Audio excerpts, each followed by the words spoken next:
بسم الله السلام عليكم ورحمة الله وبركاته نبنا مضى إسلام كمير كستي جوكتو وان سلامية قارها الصومالي وين الصحافتي دقالقها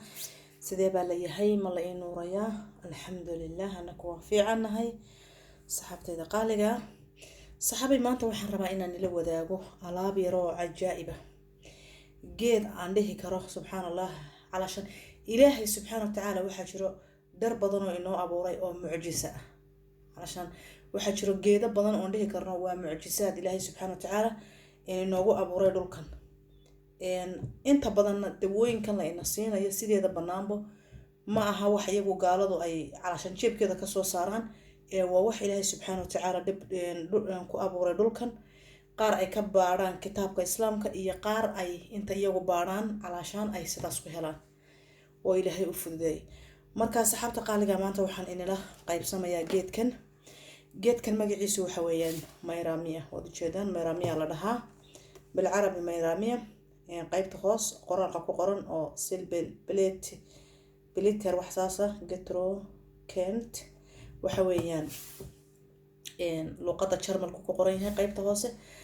laakiin geedka magaciisa sida saxda ah oo af carabi waxa weeyaan mayramiya saxaabta qaaliga magacyo badan oo kale af carabiga xataa uu ku leeyahay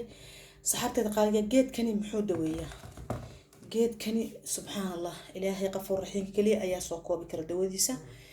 inaa saxaabteeda qaaliga waa kuwii ayaan dhexdaas aan isku arkay sokor la igu sheegay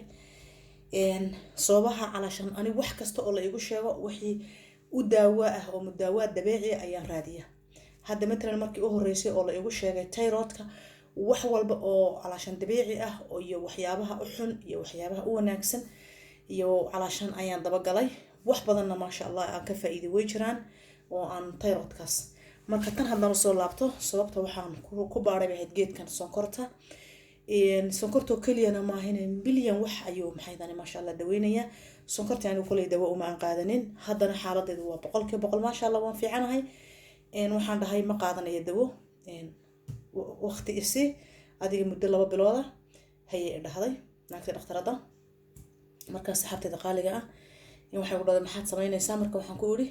haddii aan ku guuleysan waayo waxaan rabaa inaan sameeyo marka dawaan qaadanaya haddii aan ku guuleystana alxamdulillah marka anigu hadda anaaba naftayda dareemayo markii u horeysay sonkorta dhakhtarka ma aan soo ogaanin waxaan dareemay xaalado badan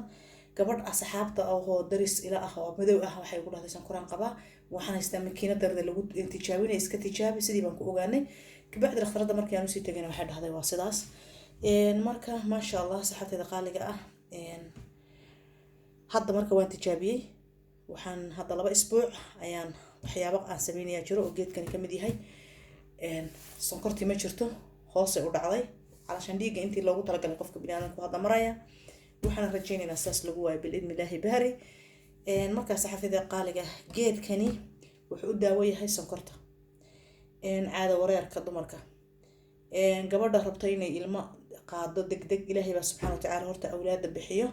laakiin waa waxyaabaha uu noqon karo mucjisaadka oo sababta ilaahay uga dhigay inta badan dumarka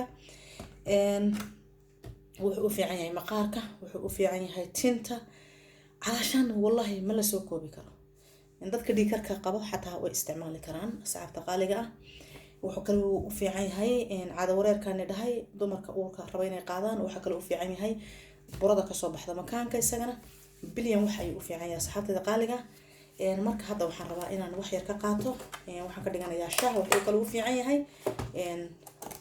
wasniga ama se hilibka baruurta qofku markuu shaah yar ka dhigto qofkii rabo wuxuu ku darsanayaa malab qofkii rabina sidiisa ayuu ku cabayay intuu leena yar ku darsado marka anigu hadda sidiisa kaliya rabaa inaan ku isticmaalo dabka shawladan soo shiitan saaraya saxaabteeda qaaliga marka ma sha Allah geedkaas laga faa'iideysto qofkii yaqaan wuu yaqaana qofkii walaalo kale oo garanayna ka faa'iideysto subhanallah isagoo oo aan halashan qaybta tinta u isticmaalayna insha Allah waan idin soo socodsiinaya halkan waxaan ku hayaa shab ama al-shab waxa ay subhanallah ayadana waa sidii cusbadii caruureedkeenii oo kale asxaabta qaaliga waad u jeedaan ayadana maxay u daawataa waxay u daawo tahay alaabtan maxaan dhihi karaa talo waxay u daawo tahay talo seen u sheegaade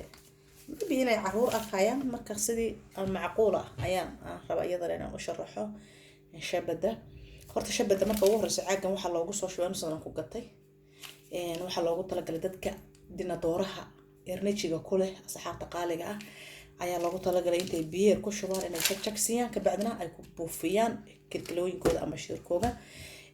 qofka wax oo haba yaraatee shiir ma yeelanayo. taasi waa taas. waxaa kaloo fiican tahay ayadana qayb iyadoo weight loss ka loo isticmaalayo waa insha Allah wada la socodsiinaya iyadoo qurxinta loo isticmaalayo insha Allah ayadana waan la socodsiinaya waxyaabo badan iyadana dawo u tahay iscaatayska iyadna u fiican tahay. waxay u fiican tahay tinta agool ku galo oo agoolka calashan oo ku jiro. waxay kale u fiican tahay ii sheeg qaybta qofku markuu xaluuska qaybta hoos ayadiyo geed kala jiro oo la isku darayo geed saddex geed baa waliba la isku daraya. geed waan hayaa oo kale midka saddexaad iga maqan wali helin insha Allah waan soo raadinayaa ayadoo qaybta hoos qofku markuu xaluusku dumarka midna labada gees ka soo yarogo oo kale ama rag xataa way jiraan oo hoos u foorarsado oo kale qaabkaas oo kale lagu baabiinayo insha Allah iyadana waan la socodsiinayaa. marka ayada hadda maanta danta aan ku halkan maxay tahay qofkii dinadooraha calashan erneji ku isticmaali karaa. arinta kale u tahay maxaan dhahnaa talo jabiiba ma dhahnaa I don't know jabiibada ma suurta galash almuhim xididka taranka haweenka ayaa maxay waxa la sameeyaa qofka hadii uu مثلا uu leeyahay ekfashion hadii uu leeyahay sheeg oo ekfashion oo ku jiro jirkiisa burada ama fiixda ka soo baxda makaanka hadii oo qofka dumarka ee ulaad ilmo badan la rabto waxay sideedii yareeyay hore markay gabadha yar ahayd saas oo kala fiican inaan malaha aan ku macneeyo sidii markii hore ay ahayd intuunan ilmo soo marin madax soo marin inay dhagdhag kaga dhigto saas lagu macneyn karaa oo malaha ugu qurux badan marka asxaabta qaaliga taas oo kalena way sameyn kartaa. qaababkee loo isticmaali karaa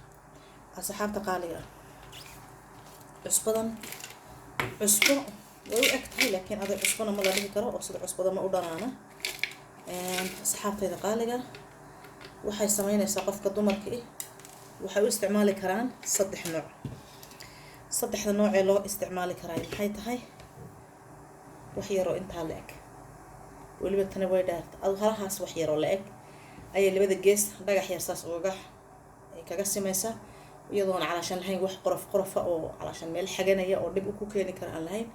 oo sabab qiyara ka bacdina waa isticmaalaysaa sidii ilmihi la cusbeynayo kale ha cabsanina meesha waxa xaalado badan laga yaabaa in isbedelaan ka bacdina wasakh badan hadhow soo baxdo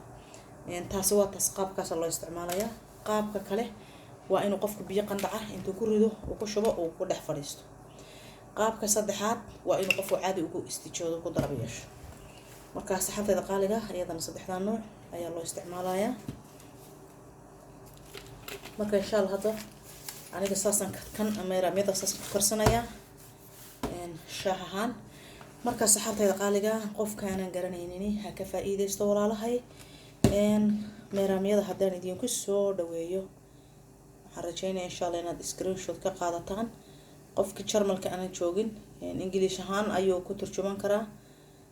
qofka af Carabiga garanayna caadi waa kaas tan nasiib darro qoraaladeedu iyadana way yara baabeen waa sida aan anigu kaga iibsaday gaadhiga saxaabta qaaliga laakiin magaca saxda shabba waaye shabba. marka insha Allah waa kaas asxaabtayda qaaliga waxaan rajeynayaa inaad ka faa'iideysateen aad iyo aad baan idin salaamayaa meel kasta daafida ka joogta waxaan ilaahay rabbi idinku xifdiyo.